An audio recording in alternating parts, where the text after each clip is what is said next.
semuanya, sebelum kita mendengarkan renungan pada pagi hari ini, mari kita berdoa terlebih dahulu. Tuhan Yesus, terima kasih atas berkat dan penyertaan-Mu pada pagi hari ini Tuhan. Kami bisa diberi kesempatan untuk mendengarkan renungan. Biarlah apa yang kami dengarkan ini bisa kami simpan dan kami renungan di dalam hati kami masing-masing Tuhan. Tuhan, kami sudah berdoa dan mengucap syukur, haleluya, amin. Judul renungan pada pagi hari ini yaitu mengampuni untuk hidup yang lebih damai. Mari kita buka ayatnya sama-sama di Matius 6 ayat 14 sampai 15. Mari kita baca sama-sama ya. Sebab jika kamu mengampuni kesalahan orang, Bapamu yang di surga akan mengampuni kamu juga. Tetapi jika kamu tidak mengampuni orang, Bapamu juga tidak akan mengampuni kesalahanmu. Amin. Sebagai anak muda, kita tuh sering banget menghadapi konflik di dalam hubungan kita, baik itu dengan teman, keluarga, atau bahkan orang yang tidak kita kenal. Dan kadang-kadang luka di hati kita tuh yang disebabkan oleh orang lain bisa sangat dalam, sehingga kita merasa kesulitan untuk memaafkan orang tersebut. Perasaan marah, kecewa, dan sakit hati seringkali menghantui kita, dan mungkin kita merasa bahwa orang yang bersalah tidak layak untuk diampuni. Namun firman Tuhan mengajarkan kita bahwa mengampuni adalah bagian penting di dalam kehidupan kita. Tuhan memanggil kita untuk mengampuni sebagaimana Dia telah mengampuni kita juga. Mengampuni itu bukan berarti kita membiarkan orang yang bersalah lepas dari tanggung jawabnya. Tapi mengampuni adalah untuk kebebasan hati kita sendiri, agar kita tuh bisa hidup dengan damai dan tidak terbelenggu oleh rasa sakit atau kebencian. Nah, bagaimana cara mengampuni dengan hati yang lapang? Yang pertama yaitu mengerti kasih Tuhan yang telah mengampuni kita. Seringkali kita tuh sulit banget mengampuni karena kita tuh fokus pada kesalahan orang lain. Kayak kita tuh, wah orang ini tuh bersalah, buat apa sih diampuni? Tetapi ketika kita mengingat betapa besar kasih dan pengampunan Tuhan kepada kita, kita bisa merasakan bahwa kita juga dipanggil untuk melakukan hal yang sama, yaitu mengampuni orang tersebut. Lalu cara yang kedua yaitu melepaskan rasa sakit agar hati kita tidak terikat.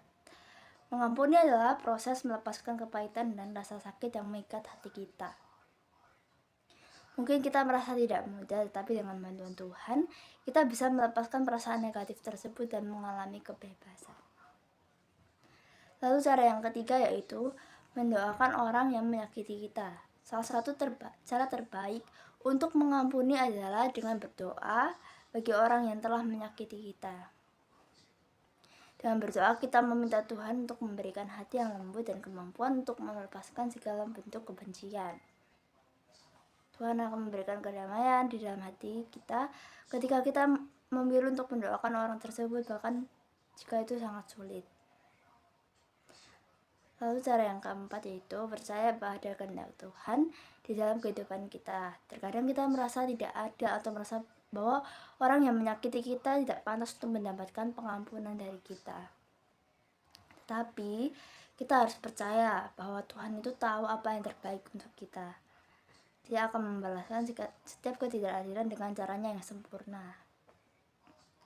Mengampuni itu bukan berarti kita membiarkan ketidakadilan, tetapi kita menyerahkan kepada Tuhan yang adil dan bijaksana.